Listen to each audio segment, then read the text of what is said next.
This is the focus window. It has 4 tabs, as you can see here: spouses and children, parents and siblings, ancestors and descendants. Within each view, at least the first 2, there are some very similar items. Here we have the currently selected person, in this case Isaac Crabb, his parents, his spouse. If there's more than one spouse, you'll get a second set of data further down, and her parents. This means by double clicking on any of these people or the children, you can move around to different members of the tree without using either the records window or a diagram. So if we simply double click on the mother, we can move to the mother's information, and we can use these little arrows to move backwards and forwards. We look at the parents and siblings view. Again, it's very similar, but you can see that we can also add siblings here, and if all the ancestors weren't filled in, then you could also add ancestors directly on this view by opening the property box.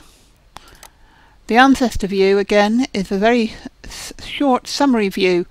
Depending on your screen size, you may have this many generations or one additional generation, but you do need a very large screen to get the next set up.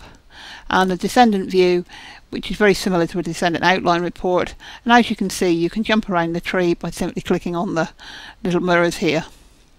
But for now we'll go back to the spouses and children view,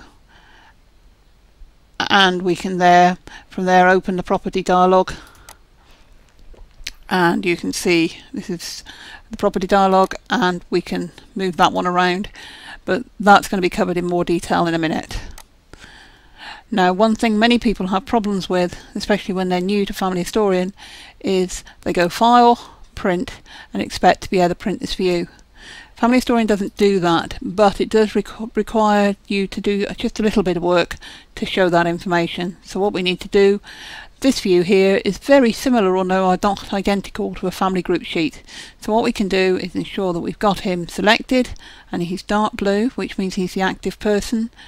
We can go to Reports, Family Group Sheet, click OK, and Family Historian will produce a full family group sheet for him and his children. Something very similar for the parents and siblings. Simply go to the father and then print the sheet. For the ancestor view, probably the best item is to select the person and then simply do an ancestor outline from the outline reports. And basically the same process for descendant outline. Just go up and select the report from there. One of the useful things on this view is that you can add people directly on this view, so you can add children, you can add parents, and it's a nice user-friendly way, especially if you're coming from another program.